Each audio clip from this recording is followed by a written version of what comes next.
Picture this, a sleepy little diner in Willow Creek, Ohio, where the coffee's always hot, the air smells like fried bacon, and an old man named Earl Jenkins shuffles in every day, carrying the weight of a lifetime nobody seems to care about. You know those moments when you see someone, and you can just tell they've got stories etched into every wrinkle, every tremble of their hands? That's Earl, 80 years old, a Vietnam vet with a faded green cap that's seen better days, walking into Daisy's diner like it's his last safe harbor in a world that's forgotten him. It's a Tuesday afternoon, the kind where the sun's too lazy to shine bright, casting long shadows across the checkered floor as Earl eases into his usual booth, the one by the window where he can watch the world pass by. His hands shake, not just from age, but from something heavier, memories of jungles, gunfire, and promises he made to men who never came home. The diner's buzzing with the usual crowd, kids glued to their phones, truckers scarfing down burgers, and locals like Mike Callahan, a loudmouth contractor who thinks he owns the place. They're all here, and they've got one thing in common: they treat Earl like a punchline. "Hey, Grandpa," Mike calls out, leaning back in his booth, his voice dripping with that smug confidence you'd love to wipe off his face. "Gonna tell us about the time you took on the whole Viet Song with a spork?" The room snickers, forks clinking, phones forgotten for a second, as everyone waits for Earl to shrink a little more. Earl doesn't bite, just sips his black coffee, his eyes fixed on the street outside. But you can see it the way his jaw tightens, the way his fingers grip the mug a little too hard. He's used to this, decades of it. His stories, the ones about carrying wounded soldiers through hell, about nights spent whispering encouragement to boys too scared to sleep, they're sacred to him. But to this town, they're just fuel for cheap laughs. Daisy, the 20-year-old waitress who's probably the only soul in Willow Creek who gives a damn, slides over with a fresh pot of coffee.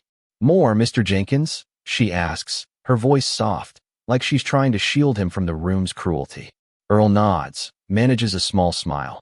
"Thanks, kiddo, keep it black, like my soul these days." She laughs, but her eyes are sad, and you can tell she's noticed how Earl lingers longer each day, like he's got nowhere else to go. Now, Mike's not done. Guys like him never are. He's got that itch, that need to feel big by making someone else feel small. "Come on, Earl," he says, loud enough for the whole diner to hear. "Tell us about that time you saved a whole village single-handed. Or was it a tank? I forget." His buddy, Tommy Ruiz, chimes in, grinning like a hyena. "Nah, Mike, it was a dragon. Earl wrestled it in the jungle, right?" The laughter's louder now, sharp, like glass breaking, and Earl's just staring at his coffee, tracing the rim with a finger, like he's trying to hold onto something steady. Daisy's hands shake as she pours another cup, her face red with secondhand shame. But what can she do? She's just a kid, barely out of high school, up against a room full of people who've decided Earl's nothing but a tired old liar. It wasn't always like this, Earl used to be somebody in Willow Creek, or at least, he thought he was. Back when he first came home from the war, people clapped him on the back, called him a hero. But time's a funny thing. It dulls the shine on medals, turns gratitude into indifference. The town changed, got younger, forgot the war, forgot the men like Earl who carried its weight. And Mike? He's got his own reasons for picking on Earl. Rumor is, Mike's dad was a draft dodger, ran off to Canada back in the day, and maybe Mike's got a chip on his shoulder about men like Earl who stayed and fought. Or maybe he's just a jerk who likes an easy target. Either way, every jab, every laugh, it's like a knife in Earl's chest, and he's bleeding out in silence. Then it happens. The air shifts, like the moment before a storm breaks. Outside, you hear it first, a low rumble, like thunder rolling in from the Ohio plains. But it's not thunder, it's engines, dozens of them, roaring closer, shaking the diner's windows. Heads turn, forks freeze mid-bite, and even Mike shuts up for once. Through the glass, you see them, 50 motorcycles, chrome gleaming like they're polished with purpose, pulling into the parking lot in perfect formation. These aren't weekend warriors, these are men and women in leather, moving like they've got a mission, their faces hard but not cruel, their jackets patched with insignias that scream military more than outlaw. The diner's dead quiet now, like the whole room's holding its breath. The bell above the door chimes as the leader steps in, a guy named Ray Carter, tall, gray hair tied back, eyes that seem too much to be impressed by guys like Mike. He's not here to make a scene, but his presence does that for him. The other bikers file in, 50 of them, filling the diner with a quiet intensity that makes the air feel heavy. They don't order food, don't grab seats at random, they spread out, deliberate, like soldiers taking positions, and every one of them is looking at Earl. Ray walks straight to Earl's booth, pulls off his leather jacket, and drapes it over a chair. Underneath, his t-shirt shows tattoos, not skulls or flames, but unit patches, dates, names of men who didn't make it home. The other bikers do the same, settling in, their silence louder than any words. Mike's pressed against the window with Tommy, his tough guy act crumbling. "Who the hell are these guys?" he mutters, but nobody answers, because nobody knows except Earl. You see it in his face, the way his eyes widen, the way his hands stop shaking, like he's seeing ghosts he thought he'd lost forever. Ray pulls something from his pocket, a photograph, creased and faded, and slides it across the table to Earl. Earl looks at it, and his breath catches, like someone's punched him in the gut. It's him, younger, in jungle fatigues, arm around a kid, barely 19, both of them grinning like they've cheated death. That kid? It's Ray, 50 years ago, before the gray hair and the scars. "Charlie Company, 1st Platoon," Earl whispers, his voice cracking. "You made it, Ray." Ray just nods, his eyes wet but steady, and says nothing he doesn't need to. The other bikers start pulling out their own photos, letters, medals. Pictures of Earl dragging wounded men to safety, citations for valor, a bronze star with his name on it. The diner's watching, stunned, as the truth unfolds like a deck of cards nobody knew was stacked. Daisy's frozen behind the counter, coffee pot forgotten, her eyes darting from photo to photo. There's Earl, carrying a soldier through gunfire, a soldier with the name Callahan on his gear. Mike sees it too, and his face goes white, like he's been slapped. That's my Uncle Pat," he says, voice barely a whisper. "He said a sergeant saved him.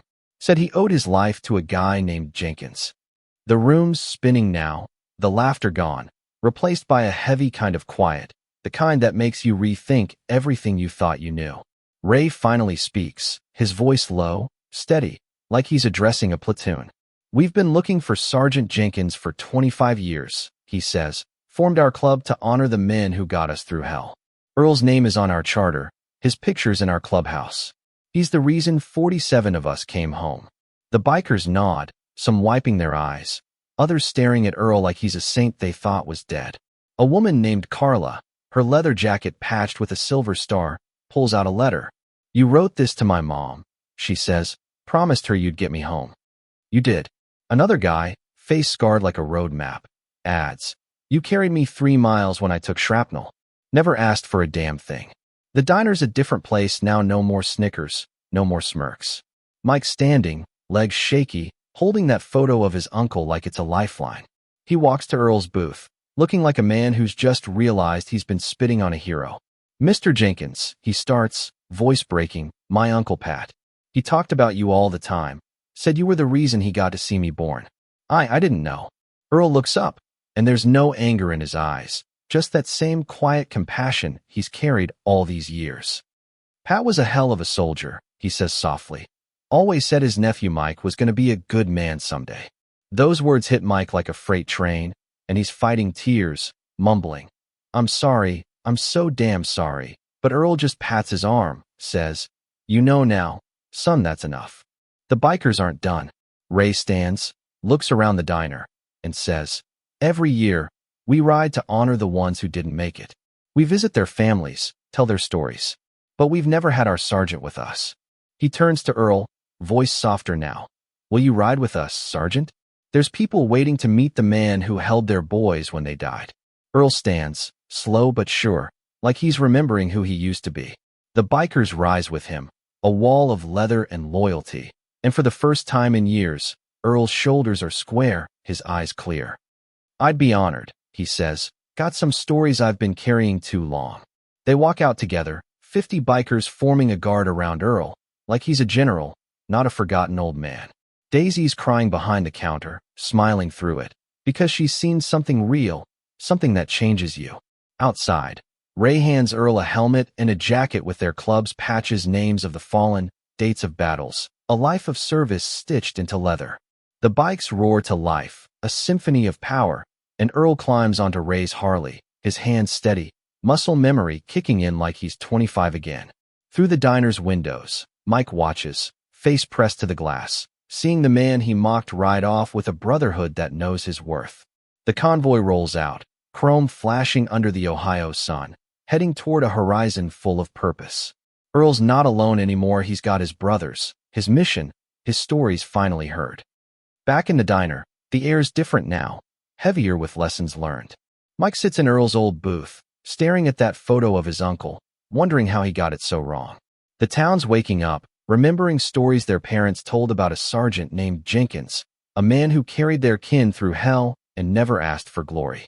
As the sun dips low, painting the sky in fire, Earl's riding toward families who've waited decades to thank him, to hear the last words of their sons, brothers, fathers. He's not just surviving anymore, he's needed. He's home. And maybe that's the thing about honor: it doesn't shout, doesn't demand.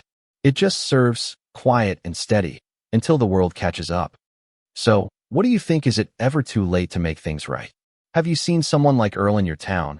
Someone whose story got buried under judgment? Drop a comment, tell me where you're watching from, and share this story if it hit you like it hit me. Let's keep these truths alive.